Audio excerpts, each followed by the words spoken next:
Well, this story is about a young Haitian male who was consumed with a desire to have an ex-girlfriend back in his life.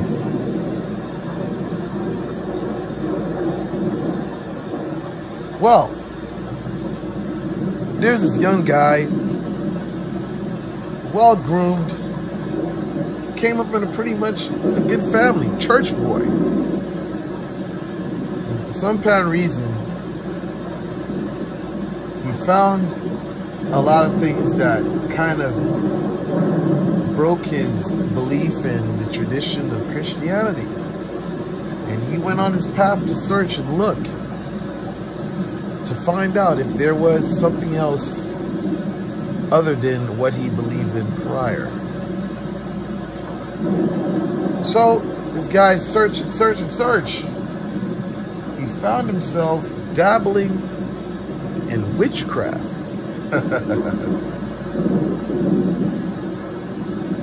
So anyhow, this young guy is out pretty much looking for a job, looking for an employment. And he happened to meet someone. And this individual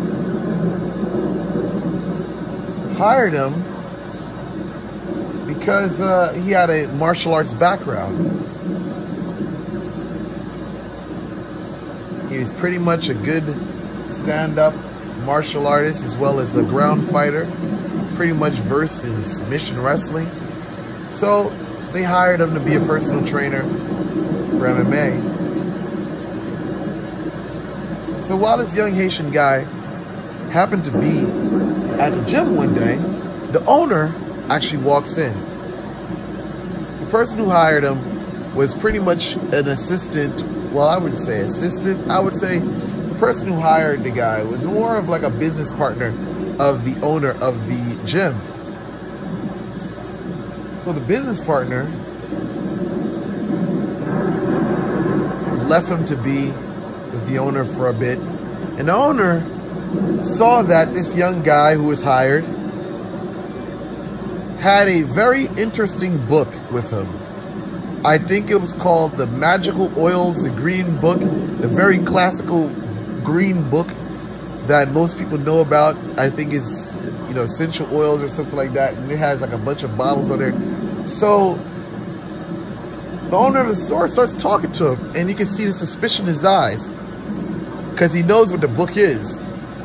And the owner starts talking about sorcery. But the young guy, the young Haitian guy who was hired, he's looking at the owner like, you're asking questions, but these are not questions that normal people would ask. So he started questioning if the owner knew anything about sorcery.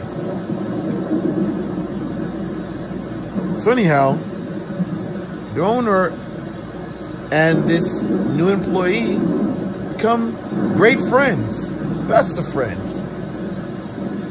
Start opening up and talking about certain things. And the new employee found an interest in talking about occult things with the owner of the gym. So the owner of the gym started opening up and telling him more about his lifestyle and how he's a practitioner, you know, and, you know, things was passed down from his grandmother. And from there on, they just started becoming the best of friends. So one day, the employee gets into a fucking jam with his new girlfriend. He reaches out to the gym owner and tells him about the situation. The gym owner says, "Hey, I could possibly help you with that." The gym owner recommends him to go get this powder. And he says he used this on exes in the past. And they came back, man, they came back with what some would call a Jones, or, you know, in desperation. So the guy is like, okay, all right, well, I'll go get this powder, man. Okay.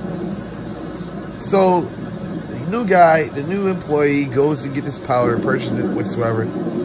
And he follows the instructions which the owner of the gym gave to him.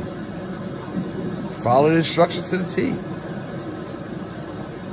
Now all of a sudden, the fucking guy starts fucking bugging. He's like, oh my God, it was almost like this guy became a fucking fiend, you know? So he calls the owner up like, I don't know, man. Where's this girl at, man? When do you think she's gonna come? You know, like it wasn't even an hour. This guy started tweaking. He started fucking bugging. Called the gym owner up. When do you think she's gonna come back? When do you think she's gonna come back? You know, get off the phone. Then a couple of minutes later, the guy calls back the owner. Like, yeah. Man, I really miss her, man. I really miss her. It's almost as though he couldn't stop thinking about his ex that he broke up with.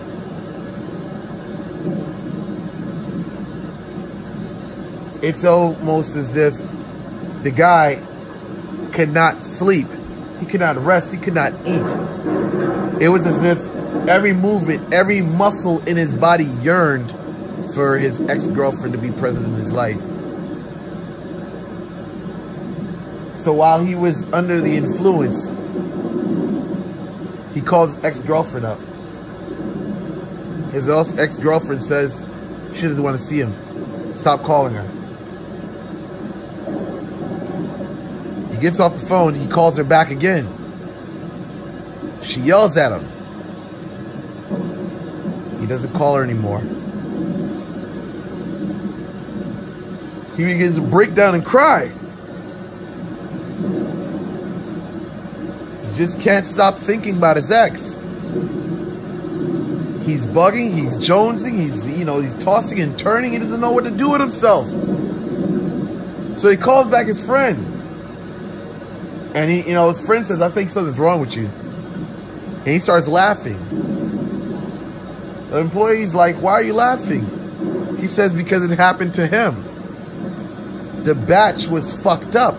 Something was wrong with the batch of what he received.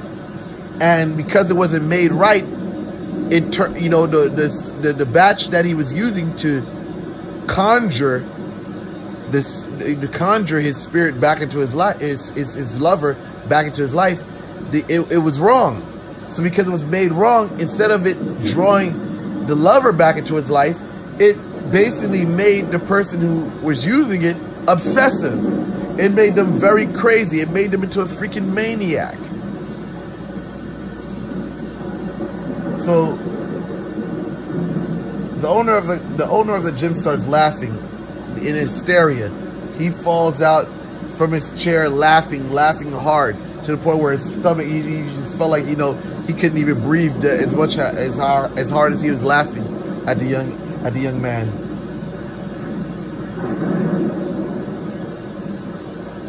So anyhow, the owner of the store says, you know what?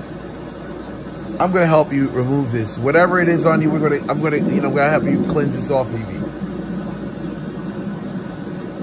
So anyhow, the owner gives them something to remove that spirit that was making them obsessive and crazy, and it was like a relief. When that guy, it was relief. It was just like that guy just felt utter serenity. When that spirit left his body or left his vicinity, he was at utter peace. It was like, it was like he was walking in a desert for days without water, and he finally sipped a glass of water. It was as if what the young employee stated, it was as if he was gonna die if he didn't see her. That's how it felt. So anyway, we go back to the drawing board, and they changed the method of how they was gonna work to bring the young lady back.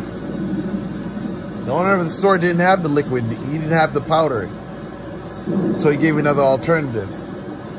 So they made another alternative, and this time they put it together, and he went to work to bring back the lover.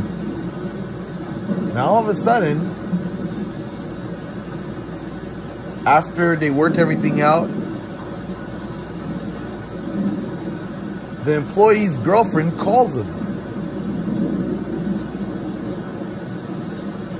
They start talking for a bit. She's calling for asking stupid questions. Things that she know the answers to already. So they get off the phone. She calls back again. She starts calling and calling and calling and calling. After the fact, then the employee reaches out to the owner of the gym and states that she's calling obsessively. The owner said, you know what you should do? Don't pick up the phone, because it will build her thirst and yearn for you. So from him hearing this, he says, go try it. Man, she went from calling and calling and calling and calling to showing up weird hours of the night, obsessively, like, you know, crying and begging to come over and to see the guy. It was as if they traded places. One moment he was bugging, and then when he changed things around, she became the person that became obsessed. So from there, he got what he wanted. He got back with his ex-girlfriend. End of story.